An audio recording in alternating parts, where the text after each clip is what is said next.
It's morning. We are here at the beginning of the day at the Magic Kingdom. Welcome, this is Jeff Colbert. Welcome to a new Disney at Play podcast. It's 8:35 in the morning when I arrive at the Magic Kingdom. And this is some of the parking going on, but some of the parking has already occurred toward the back part of this lot and into the Peter Pan lot, which is actually where I've been parked. Those guests with needing handicapped assistance are over there, and then that empty lot is for those paying premium. Quite a few people. You notice, look at this machine. This is a good sign because that machine is on the monorail line to Epcot, and that means that perhaps they are doing some work on the Epcot monorail line, hopefully in preparation for opening that line. I have to talk about the monorail for a moment because several friends and colleagues have mentioned that the last couple of days have been very frustrating with the buses. Waiting an hour for a bus to arrive, getting a bus that actually is a third party, probably Mears bus, because Disney buses weren't available. My answer, if there are not enough buses available, my answer to that is get the monorail line open to Epcot, and it will resolve a great many problems as it relates to having more transportation options. Okay, we're here gathering toward the security and temperature screening check at the entrance to the park. We are on our way. Always a little confused when I see guests lined up at the ticket booth, and there are quite a few parties doing just that. I say confused because theoretically you have to have a park reservation to come in, and this week there are not park reservations available on the fly. And secondly, wouldn't you want to have purchased a ticket before you made that reservation? So it's a little curious there. But anyway, we'll proceed to the monorail platform. Actually, we decided to take a detour, and we are going to go on the bus this morning over to the Magic Kingdom. I think that will get us over there a little earlier, and we'll be on our way. So see some buses lined up here, and we look like we're ready to go. Wow, I'm really surprised. I guess because there were a number of buses working this morning, negate the earlier comment I made about bus availability. I had the bus all by myself, and the bus took off immediately, so we're on the Magic Kingdom. In fact, there are a bunch of buses back there, and I think the comments about buses were made more toward the evening hours of the day when people are all heading back to their hotel roughly around the same time. It's one of the advantages of opening and closing parks, particularly Epcot, at a different time, because it gives them the ability to kind of manage out the transportation and not have it all on top of them at the same time. It's the little details that make the difference in terms of the experience, like the music that's playing in the background that's been catered to the particular park or location that you're going to. He was making a left-hand turn, which is a very busy street, but the bus is coming in the same direction as him, stopped so he could turn and make a left. Very, very cool, simple process that makes it easier for everybody to do their job. That's the very cool thing. Now over here at Disney's Contemporary Resort, you'll see that this back lot has been fenced in. It's fenced in because they are getting ready to do a major rehab on some of the on the oldest rooms in the entire resort. In particular, they are looking to do an abatement probably on those rooms, as they have probably not been done since the since Walt Disney World opened. That's what they've been doing at Polynesian. This is not just about adding a Moana theme. It's about doing an abatement of asbestos. And at least that's my understanding. And this has been long overdue. I think also the Wave restaurant is closing over this summer to accomplish the same thing. So it's kind of interesting, but we are proceeding behind the other buses, and we should be going in soon. Hey, thanks so much. Have a great day. And we're stepping off and walking in. Morning. How you doing? Good. Morning. You too. All right, we are joining the contemporary crowd that is lined up to go on into the park and heading past the bus area. So,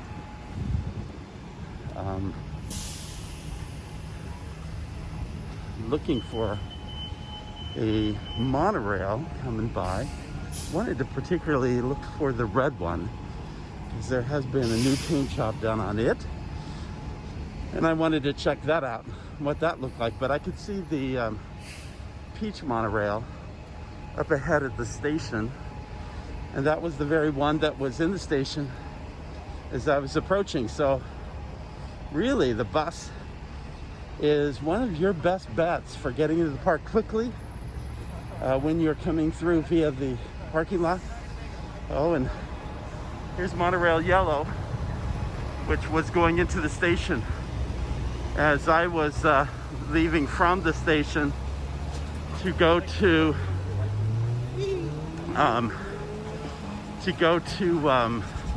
the bus station. So and I would not have gotten on that monorail because there was still a good queue ahead of me.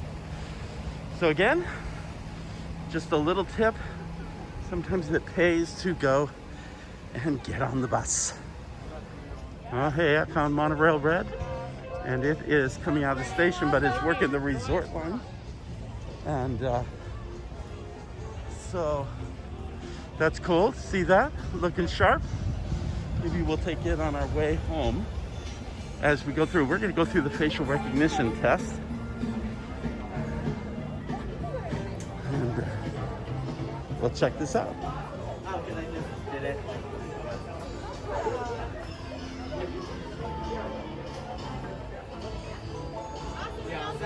Well, good. Thanks. So that was the facial recognition test, and yes, it was unceremonial. They could have had a camera there, and I wouldn't even known that they were taking that test because there was no looking into a camera or being asked to direct my focus. So interesting how that process works, and we could discuss the implications later on it. But meanwhile, a little bit of magic as we step onto Main Street to the train station. There's Pluto, Mickey, Minnie, Donald and the gang, all greeting guests as they come into the park. Mickey still has his previous, and Minnie too, previous suit on from the last celebration. It's not the suit he'll be wearing for the 50th anniversary. So, passing by City Hall, and then I wanted to take you over to the fire department. Remember, fire department was home of the Sorcerers of the Magic Kingdom. That is not here, but they have some really cool things. I love this signage, which is very mid-century Googie style from the Disneyland era. This sign too as well. Very cool look and feel. Again, very reminiscent of an early Disneyland. Not early Walt Disney World, early Disneyland. And then the middle is the fire truck, ropes around it, and all laid out perfectly. And you can see up against the wall lots of patches from those who have come and contributed. The fire pole going to nowhere, but it's all good. Then to the back of the station, stables for the horses. If you really look, technically you couldn't fit a horse back there because it's a very tight, confined area. But it gives you the idea of that theming being carried out. You see this says WDWFD, Walt Disney World Fire Department. It's a really great little effort in theming.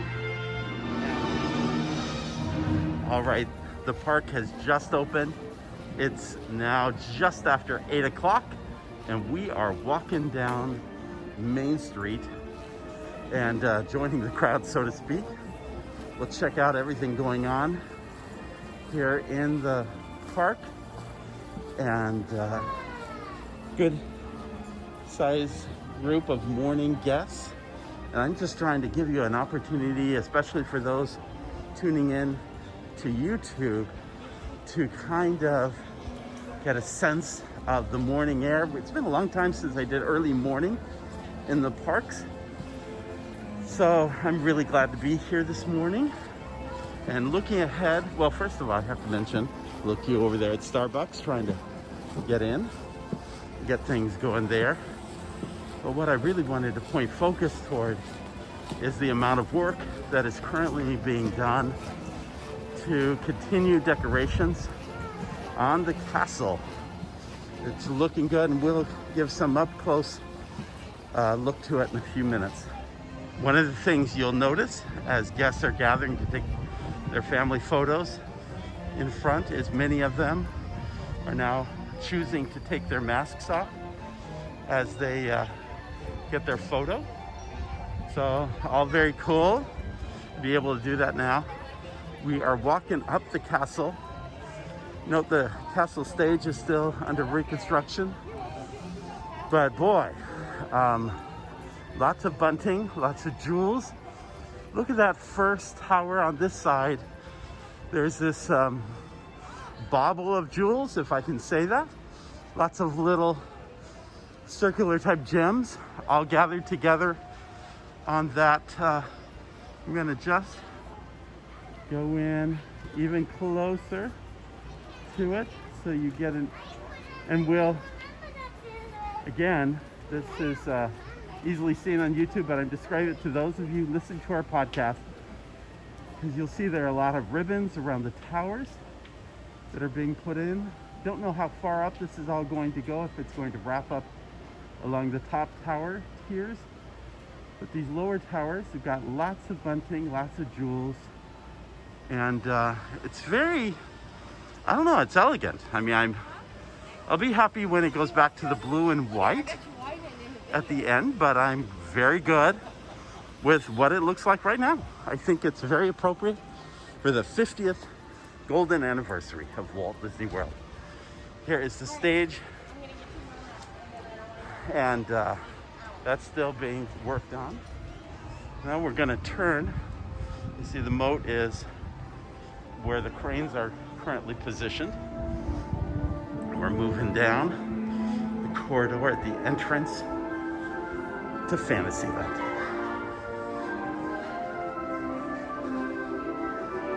A dream is a wish your heart makes. Always setting the stage as you walk through the castle. Take a look at the Fantasyland Shops, Bibbidi Bobbidi Boo, Teak support shops. They've been given a big douse of blue paint and kind of a redoing there. You can see a little bit of the touches on the side on the towers here. Not a whole lot yet that have been added to that. So,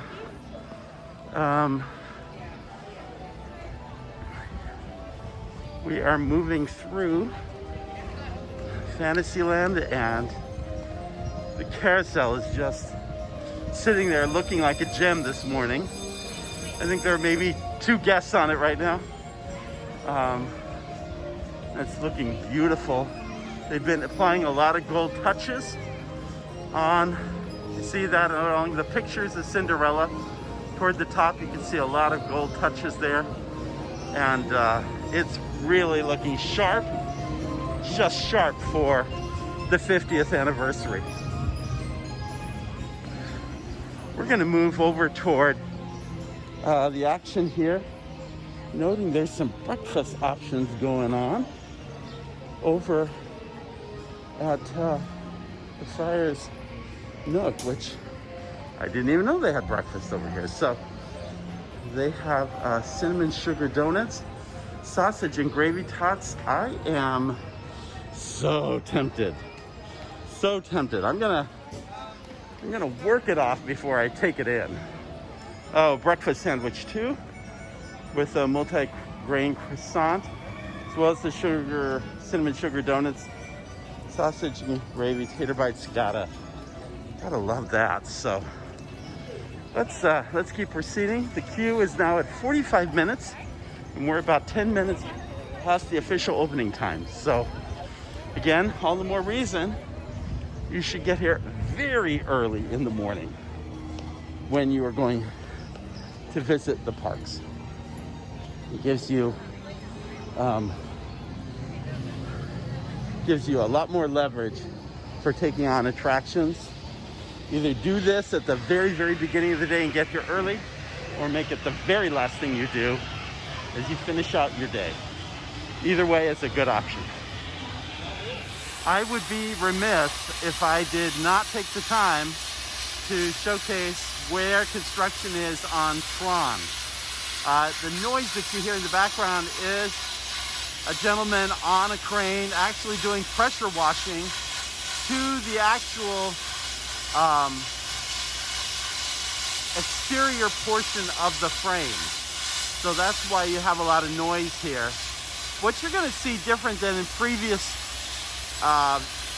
walkthroughs I've done of construction is that a lot of the support structures have been removed from the very front. Now, in the back, you see a number of support structures still there, but by and large, the support structures have been completely removed from the front, and it stands independent. Now, what's missing is that there is a sort of membrane that is put, and I say membrane, over all those diagonals, or not diagonals, but triangles that you see in the canopy. Those membranes become the canopy, and I call them membranes because at Shanghai Disney, those individually light up, and there's a color scheme that goes with it that's pretty fantastic. Construction is clearly going on here, but the speed of construction is debatable. And so some have thought that this is being put off for another year for opening. It's hard to tell. They certainly are not talking it up. And so that's what's made people feel like maybe it is being put back. And of course, we can't see what's going on in the interior portion of this ride show building, which is considerable in size. What we can see is looking down here, you see a whole bunch of railroad ties. And by the way, they look like they're kind of rubber galvanized. They don't look like your traditional wood tile, probably intended to last the next 50 years. It looks like they're getting ready to finally put in the train tracks, which, again, until this is completed, they're probably not going to run the train. And again, while the structure is up, the membrane is not. So the timing for the train seems kind of questionable at this point. And that is a very disappointing thing. By the way, when Mickey's Toontown was under construction, they put this, well, I mean, when the original Mickey's Birthday Land was under construction, and there was nothing here, and they put the original train station here.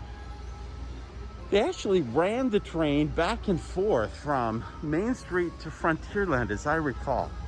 And I'm a little disappointed they don't try to do something similar right now. Just so that there are more options for guests to enjoy. But again, it's not the only ride attraction not working.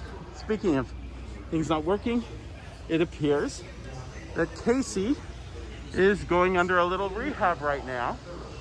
And that's good, because with water, Casey tends to kind of get faded out. And so I'm really glad to see a little TLC going on there for Casey. This corridor in Tomorrowland, which has got a little bit of pavement work going on it, I love it when it's empty, because you see the beauty of the flowers planted along here. In fact, you see a gardener tending to it right now. And it's a really lovely little corridor with the big trees and with the flowers, and it's just a nice touch as you go into the heart of Tomorrowland. And this is going to be very exciting, because there is something going on in Tomorrowland. Hasn't been going on in quite a while. Heaven knows I've talked enough about it in my podcast since park opening, but I am happy to say that the Peoplemover is running now. It doesn't have any guests at this time, but they are actually operating the attraction, looking like it's putting them through its trials before reopening to guests. They've promised by May 1st. I've heard those promises before, but right now I see a monorail station that is very much happening. Or not a monorail station, a people mover that is very much happening, and that is great news.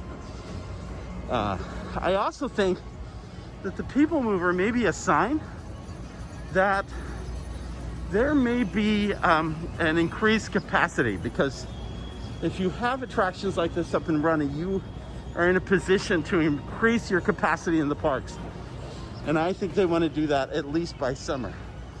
Over here, Cool Ship Coca-Cola is getting a fresh paint job, and that's under rehab right now as well. So things are looking very good in Tomorrowland.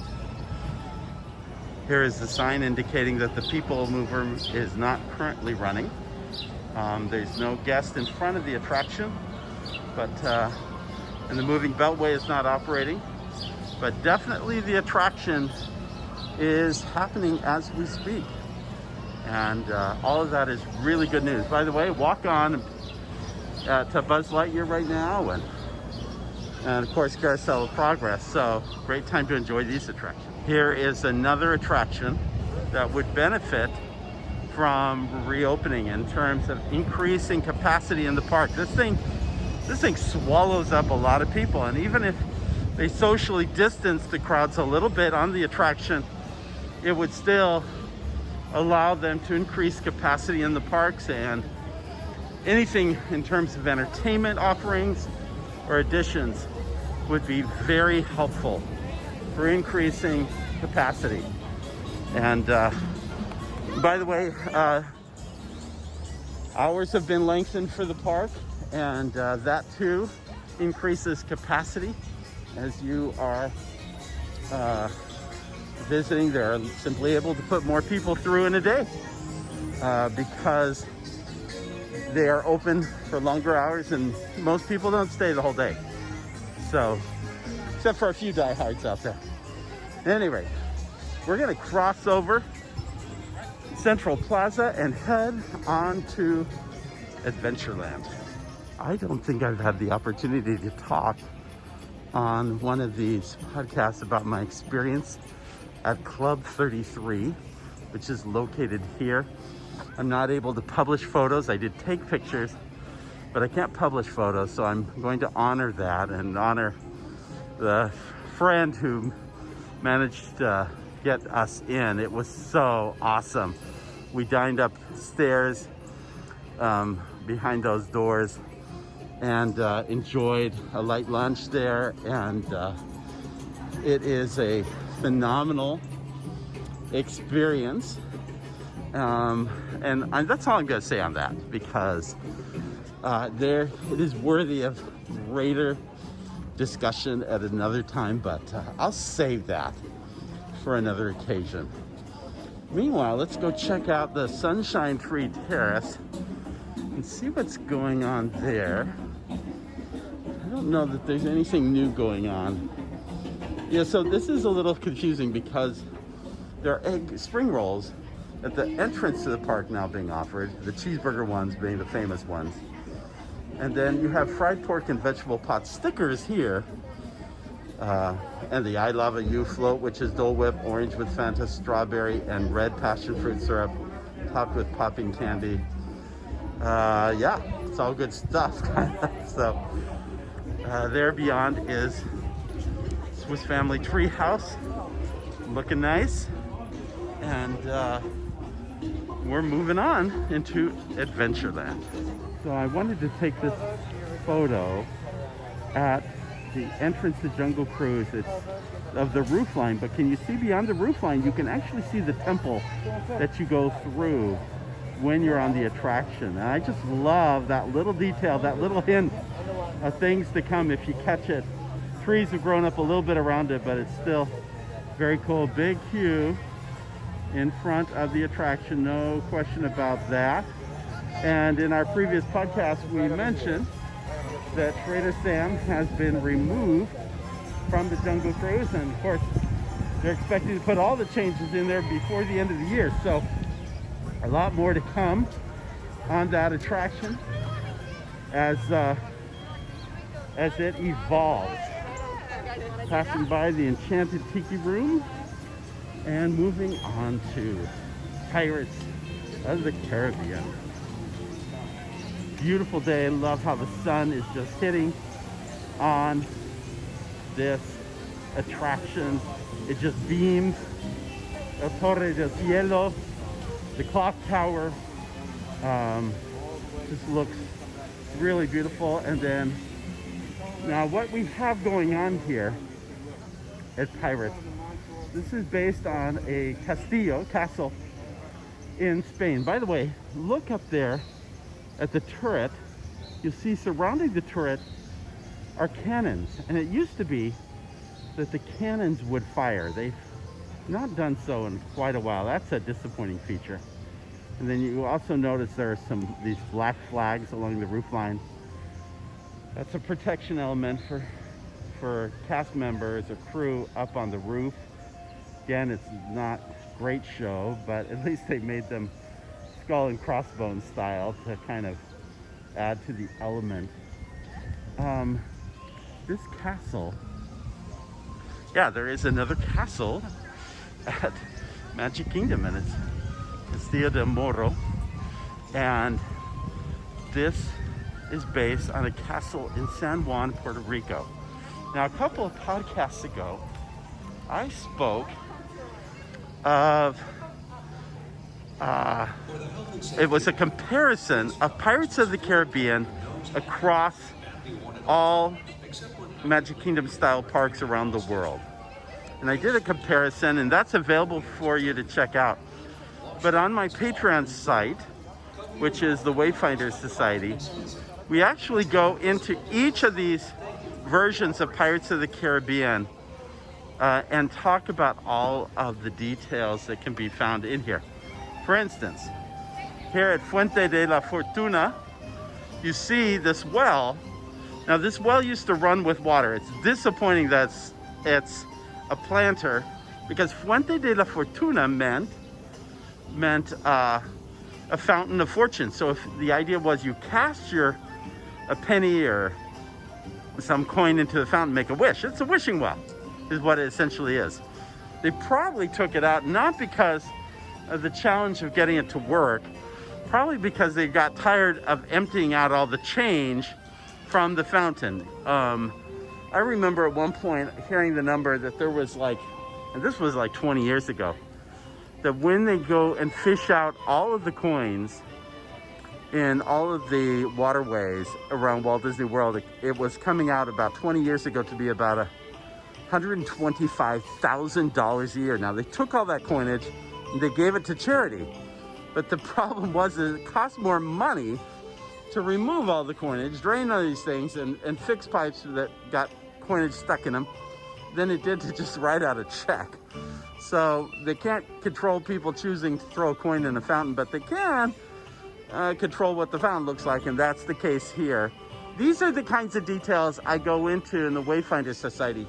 In the Castillo del Moro attraction, which becomes the queue for Pirates of the Caribbean, most people do not know that theme queues really did not begin at any length until this attraction was created in the early 70s. This is almost a scene one to the actual ride experience itself, and is unique because, I mean, when you think of something like Pandora, Avatar Flight of Passage, or you consider the theming to Millennium Falcon Smuggler's Run, well, let me just tell you that theming is that idea of theming the entire queue experience. Radiator Springs Racers is another great example of this. Man, that began here. The idea of being in this fortress, there's actually two parts to the queue: the prisoner, or the defense side and the soldier side. And there is just a whole lot of details to this queue. In fact, we haven't even finished our entire section on this. We haven't covered the retail side of this. We haven't even covered the ride portion. But you got to check this out on Wayfinder Society, because we cover all of the details of just the queue itself. And then we're going to add the second part very shortly. The reason this exterior queue exists is you see the softer light that is going on here. We are taking you out of the bright sunlight of the day, and we are bringing you into almost a twilight kind of experience. And then when you get in the queue, you actually get into some inside-outside portions where you are outside, but it looks dark. So by the time you get on the boat, which boat is going to have the boat dock, it's going to be outside, but it's all going to be at night and dark. All of that's going on is a transition that happens in the queue experience. Again, this is a brilliant queue, and it was the first of really themed queues. Back before at Disneyland, it was largely a switchback queue experience. Even when Walt Disney World opened with attractions like 20,000 Leagues Under the Sea, it was a switchback exterior experience. It was not what you think of today. So again, I encourage you, if you would like to support the podcast, you're going to get ideas and things that you never saw. We are also beginning a Walt Disney World series that celebrates the 50th anniversary by looking at best in business practices across the entire property. Just lots of cool stuff. So go check it out. Wayfinder Society, a Patreon group. We are moving into Frontierland, going past the Golden Oak Outpost, going past Pecos Bills, and into Frontierland. I would be wrong not to take in the beauty of this moment, and just checking out the rivers of America on such a quiet time as this. It's just a beautiful time of day to be here, and very tranquil, and crowds are being lined up here, and looking really good. We are going to have to get onto Tom Sawyer Island and see some of the changes that have been made since it was rehabbed. So we will do that in a future podcast. Be looking for that. Over there is the Liberty Bell sitting at the dock, waiting for its first guest, blowing steam out the top.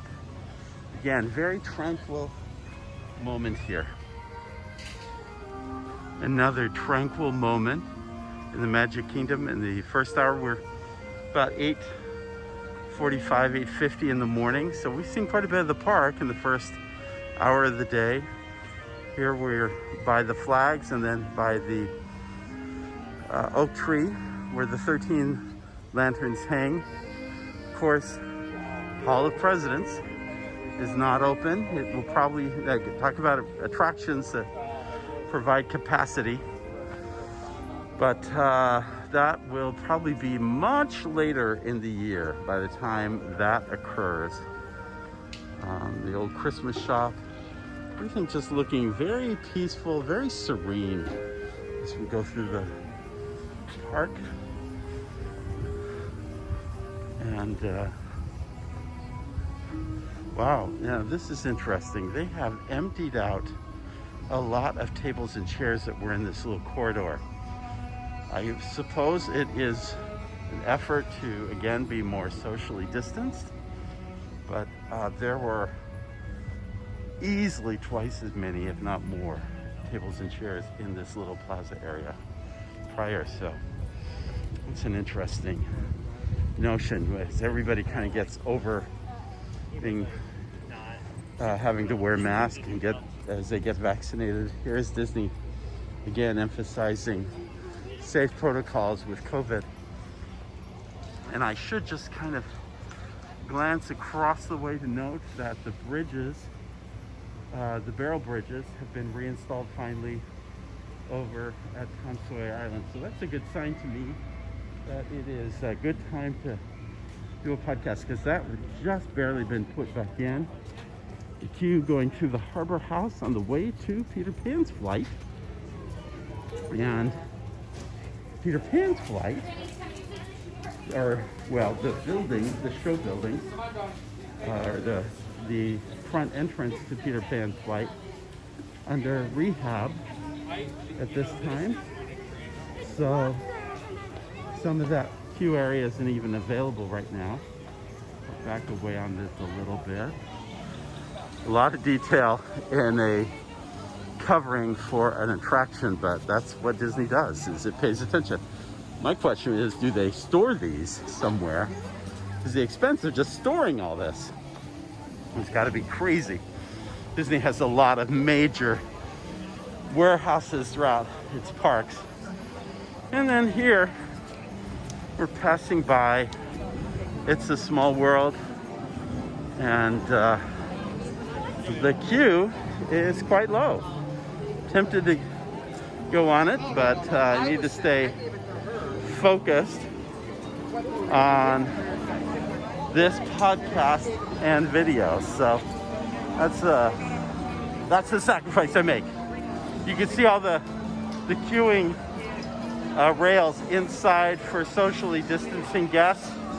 That's going on. And again, the canopy to the construction for Peter Pan's flight.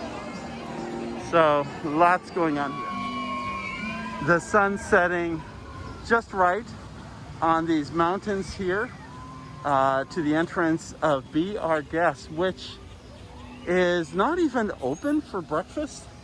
That seems to be a missed opportunity in my mind. Thank you for visiting us today. A little disappointing. Belle's Enchanted Tales also is closed next door, has been since reopening. And I look forward to seeing that after. It's a great little interactive experience for guests as they come in to this part of the Fantasyland forest. We're heading back into Fantasyland, and we see the castle beyond and the carousel as well. Here is a really great view looking from the castle down Main Street to see the guests lined up, the train station under rehab at the back end of it, and just a beautiful day unfolding. This is a beautiful day today to be out in the park, so glad I came here this morning for this early morning jaunt. And yes, I turned down the gravy and hash brown tater tot thing. You know, sometimes I have to show a little bit of discipline. So, oh bummer. Sorry I didn't get a chance to showcase that to you. But we have something else to showcase for you. Let's go take a look at it. Okay, so here's what I've kind of observed is that a lot of families, well, obviously if they're using the PhotoPass photographer, they're taking their mask off. But otherwise, some families seem a little reticent to do that. So it's kind of interesting to observe. Some are just pulling it underneath their chin, which again doesn't make the greatest photo long term. But then again, maybe it makes this trip a little more memorable than those in the past. Main Street Confectionary is closed for refurbishment. I'm excited to see what happens. Meanwhile, it's showing at the Main Street Cinema, now showing Sweets and Treats. So let's just see if that is open as we come in. Yeah, it is. So we'll check out this spot. Oh, and I'm actually surprised because there are some wrapped Rice Krispie goodies and apples that are available for purchase, as well as the standard package goods that are showing up along the wall here. They've turned this into a little bit more of a retail space and point of purchase experience, and because of that, they've probably had to turn off the movie because it was in their eyes. So there's still a little place to go grab snacks while you are in the park. Hopefully we'll see that confectionery open soon.